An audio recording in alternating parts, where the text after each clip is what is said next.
ना गोदी मीडिया की तरह और ना ही विरोधी मीडिया की तरह। सच्ची खबरें दिखाएंगे, असली मुद्दे उठाएंगे, सच्चे मीडिया की तरह। देखते रहिए यंग तरंग, सच की आवाज। एक अच्छी सरकार, एक अच्छा सिस्टम वो होता है जो अपने देश की युवा शक्ति का सम्मान करता है और उनकी समस्याओं का समाधान करता है। नमस्कार, मैं हूं अरुणेश कुमार। आप देख रहे हैं यंग तरंग, सच की आवाज। ये वक्त हुआ है हमारे खास कार्यक्रम जन की बात का।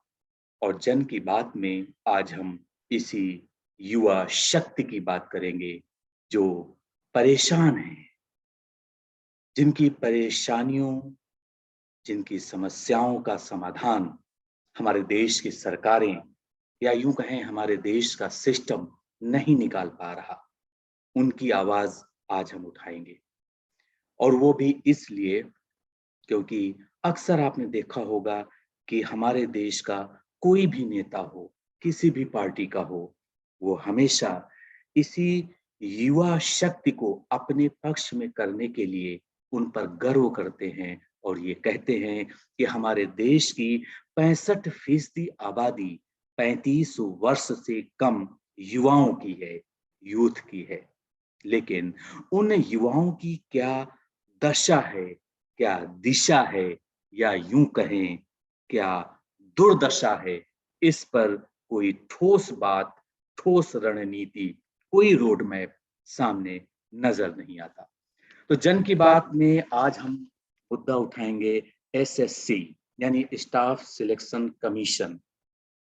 ये एक कर्मचारी चयन आयोग इसको हिंदी में कहते हैं। और ये एक एजेंसी है जो कि गवर्नमेंट जॉब के लिए रिटन एग्जाम कराती है, इंटरव्यू करवाती है। आजकल एसएससी के अभ्यर्थी, यानी वे प्रतियोगी स्टूडेंट्स कॉम्पिटिटिव एग्जाम्स की जो तैयारी करते हैं, खास तौर पर एसएससी एग्जाम्स की, ये सारे स्टूडेंट्स आजकल दिल्ली में जंतर मंतर पर धरना कर रहे हैं, प्रदर्शन कर रहे हैं। और ये क्यों कर रहे हैं? क्योंकि 2018 की भर्ती की नियुक्ति की मांग इनकी है, लेकिन इस पर कुछ सुनवाई नहीं हो रही। और ये धरना प्रदर्शन रात तक जारी रहा। सुबह सुबह सारे अभ्यर्थी जंतर मंतर पहुंच गए थे। शाम 4 बजे के आसपास प्रदर्शनकारी महिला अभ्यर्थी नियुक्ति की मांग को लेकर पहुंचे। वहां पर बैरिकेडिंग की गई थी, सुरक्षा के सख्त इंतजाम थे। और इसी बीच जो छात्रों की, प्रदर्शनकारियों की टीम थी, उनकी और सुरक्षा बलों की यानी पुलिस के साथ बहस भी हुई, धक्का मुक्की भी हुई। प्रदर्शन स्थल पर बड़ी संख्या में सुरक्षा कर्मियों को लगाया गया था। और इनका आरोप ये है कि एसएससी जीडी का जो एग्जाम 2018 में हुआ था, 60,210 पदों पर नियुक्ति के लिए आवेदन हुआ था।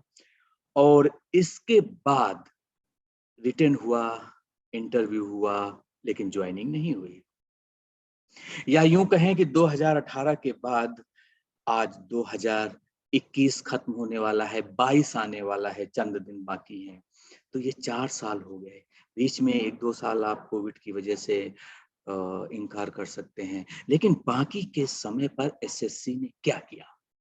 इस मामले पर जब हमने एसएससी के चेयरपर्सन को फोन किया, फोन का रिस्पॉन्स नहीं मिला क्योंकि फोन पिक ही नहीं हुआ। मैसेज किया गया है, मेल किया गया है, उसका भी जवाब अभी तक नहीं मिला है।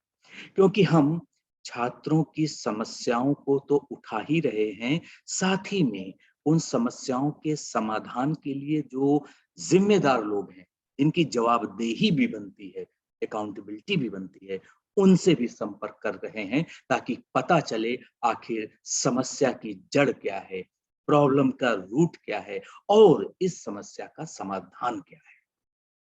तो फिलहाल समाधान मेरी नजर से जो हो सकता है वो एक ही है। जिस तरीके से यूपीएससी का एक एग्जाम कैलेंडर होता है, जिसमें एडवर्टीजमेंट का नोटिफिकेशन, रिक्रूटमेंट का नोटिफिकेशन निकलता है, उसी समय जो टेंटेटिव डेट एग्जाम की होती है वो निकलता है। इसके बाद कब उसका रिजल्ट आएगा, इसकी टेंटेटिव डेट भी होती है उस एग्जाम कैलेंडर में, और ज्वाइनिंग डेट के बारे में भी एक टेंटेटिव प्लान होता है कि भाई ये वैकेंसी निकल रही है, ये साल भर के अंदर ये रिक्रूटमेंट प्रोसेस कंप्लीट होगा। इसके बाद जो भी चयनित अभ्यर्थी हैं उनको उनका अपॉइंटमेंट लेटर मिल जाएगा। एक आदर्श प्रक्रिया तो यही होती है, लेकिन क्या इस प्रोसेस को हमारे देश के जो रिक्रूटमेंट सिस्टम में हैं, एसएससी है, या एक कुछ समय पहले हमारे देश की संसद में एक नेशनल रिक्रूटमेंट एजेंसी बनाने का प्लान भी किया गया था, ऐलान किया गया था।